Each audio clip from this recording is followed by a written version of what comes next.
NFL games on our Thanksgiving slate in just a bit. But first, gentlemen, to the association.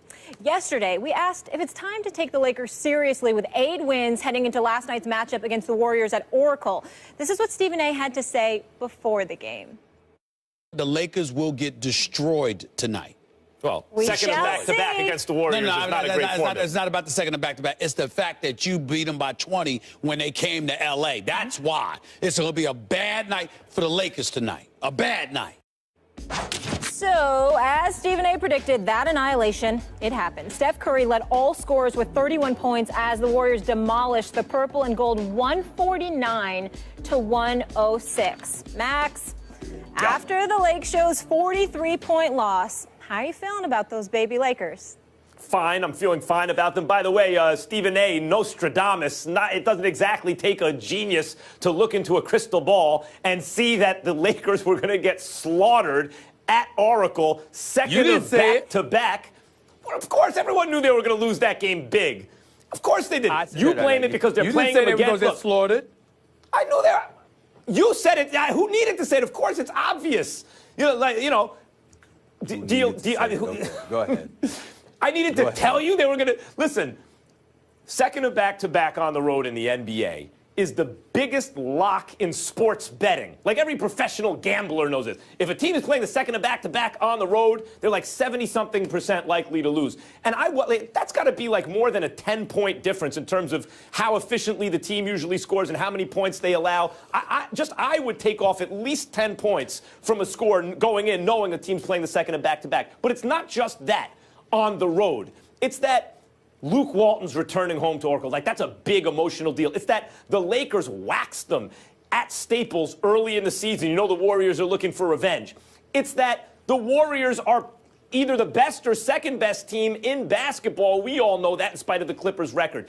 They're a bomb squad. Of course they're just a better team than the Lakers. It's that a guy like Nick Young, who steals his teammates' pass, travels, and then gets credit for the game winner the next night on the second of back-to-back on the road. That dude ain't showing. None of these guys showed up for that game. But that's the league. Second of back-to-back on the road, you are going to lose, usually big. And if you're playing the best team in basketball, arguably, and you wax them and embarrass them by 20 early in the season, and you have your coaches, their former assistant coaches, like everyone's up for the game, yeah, no kidding they're going to get slaughtered. The baby Lakers are going to be fine this season. They're going to win about as much as they lose.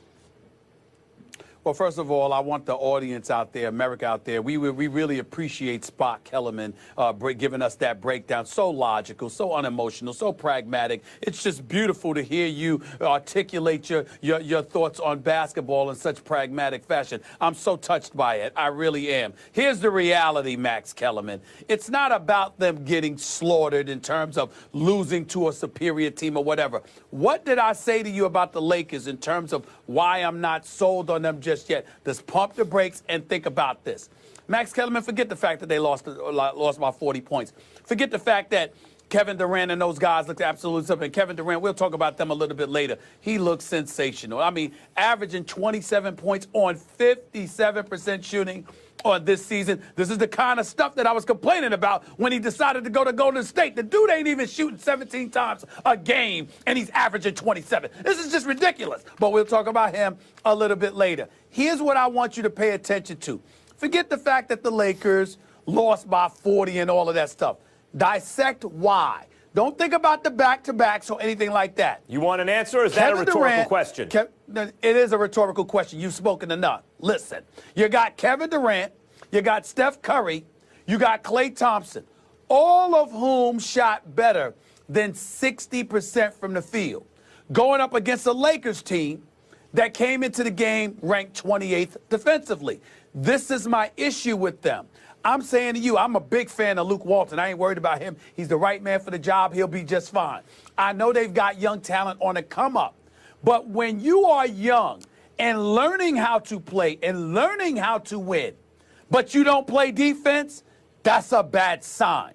Because defense is about effort and it's about coaching. And you know, and to some degree, you know, it's about knowing how to communicate on the floor together. You have to be able to stop people. This Lakers team, if they play defense, they would automatically be a playoff team because I think Luke Walton would get them flowing offensively. But when you are ranked 28th defensively, you have limitations. That's my issue with the Los Angeles Lakers. The Warriors aside and all of that other stuff, it's just that defensively, Max, I got huge questions about them.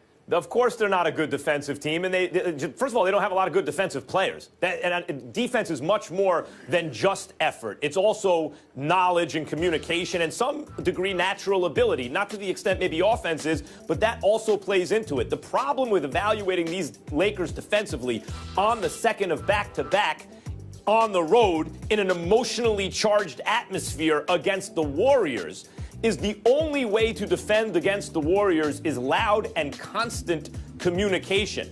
Because they have, and Luke Walton was a part of this culture, and he's bringing it to the Lakers now, which is one of the reasons they're successful. They have superstars willing to set off-ball screens. They have unselfish play everywhere. It's one of the reasons that Kevin Durant wanted to go there. He wanted to play with guys like that who are willing to sacrifice in that way. They really have, when they're going well, the Warriors do, an unstoppable offense. There is no stopping that offense. But if you want to stop, if you want to even try to stop it, you have to be energized and you have to communicate more than anything else. And the Lakers just seemed like they didn't want it. They didn't care. They knew they were going to lose. They weren't communicating, and they mailed it in last night. So they lost. They almost gave up 150 points in a basketball game. But that's going to happen to other teams, too. You know, the Warriors, just watch what the Warriors do to teams playing the second of back-to-back at Oracle.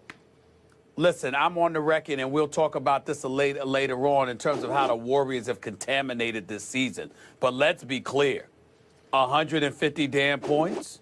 I mean, it's Thanksgiving, so I'm really trying to be nice. I'm trying to be nice to everybody but Cowboy fans. I'm not going to be nice to them ever. Anybody but Cowboys fans, anybody but them, I'll try to be nice. But 100, I mean, damn near 150 points? Come on now.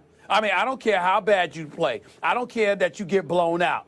You're not going to see many teams giving up 150 points in 48 minutes of a regulation game, of a regular season game. That's ridiculous. That's ridiculous. I'll say something else about the Lakers. Let me say something else about the Lakers, because when you play at a faster pace, I agree with you about their about their defense, and the same thing with D'Antoni teams. They just don't care about defense.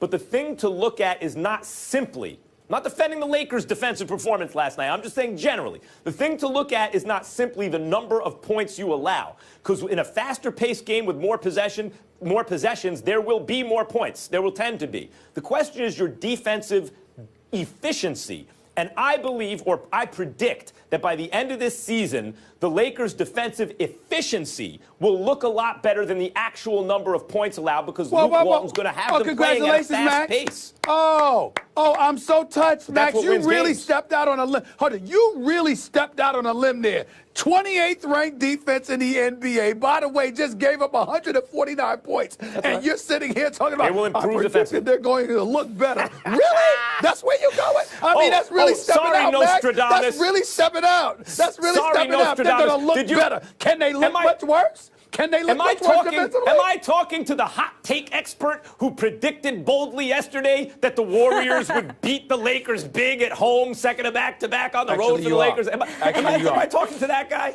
Actually, let me get my oven mitts ready for that hot take. If you don't mind, I would appreciate it if you call me by my real name. It's not Nostradamus. It's Stephen Naismith.